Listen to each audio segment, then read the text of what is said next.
இப்போ என்ன ஸ்டோரி பார்க்க போறோம்னா சோனாலியன் அப்படின்ற ஸ்டோரி தான் பார்க்க போகிறோம். ஒரு ஊரில் ஒருத்தர் இருப்பாரா, அவர் என்ன பண்ணுவாரா, ரொம்ப போர் அடிக்குது அப்படின்னு நினச்சிட்டே இருப்பாராம். சரி ஓகே எல்லாம் நல்லா இருக்கணும் அப்படின்ட்டு என்ன பண்ணுவாராம், ஒரு பையனை வந்து இப்படி வேலைக்கு கூப்பிட்டு பார்க்கலாம். என்ன வேலை அப்படின்னா, எப்போ பார்த்தாலும் கொடை பிடிச்சிட்டே இருக்கிறது தான் அவரோட வேலையாக. அதாவது இவர் உட்காந்துருப்பாரு, எங்கே உட்காந்தாலும் நடந்தாலும் என்ன பண்ணால் கொடை பிடிச்சிட்டே இருக்கணுமா. இவர் நடக்கும்போது கொடை பிடிச்சிட்டே இருப்பாராம், இந்த சைடு நடக்கும்போது கொடை பிடிச்சிட்டே இருப்பாராம். உடனே வந்து எல்லாம் இப்படியே கொடை பிடிச்சிட்டே நடந்துகிட்டே இருப்பாங்களா, எங்கே போனாலும் நின்று ஒரு தடவை தூக்கிக்கிட்டே இருப்பாராம், அப்பயும் கொடை பிடிச்சிட்டே இருப்பாங்க.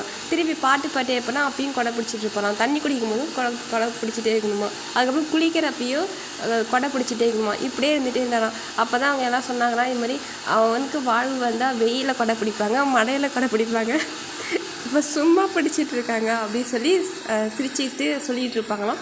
அப்போ என்ன ஆகும், இப்படியே பண்ணிகிட்டே இருப்பாராம். உடனே தின்னு வந்து அந்த அவர்கிட்ட வந்து கேட்பாங்களாம், எப்போ சார் எனக்கு வந்து இது மாதிரி என்னென்னா இந்த கொடை பிடிக்கிறதுலேருந்து விடுப்பு கொடுப்பீங்க, லீவு கொடுப்பீங்க அப்படின்னு கேட்பாங்களாம். அப்போ தான் அவர் சொன்னாராம், இல்லையா சும்மா போர் அடிக்குதுயா, எல்லாம் பெரிய மனுஷங்களாக ஆகிட்டாங்க, நம்மளும் பெரிய மனுஷாக காட்டுறதுக்காக இது மாதிரியான ஒரு கிளுகிழுப்பு அப்படின்ற மாதிரி இந்த ஸ்டோரியை நகைச்சுவையாக முடிச்சிடுவாங்க.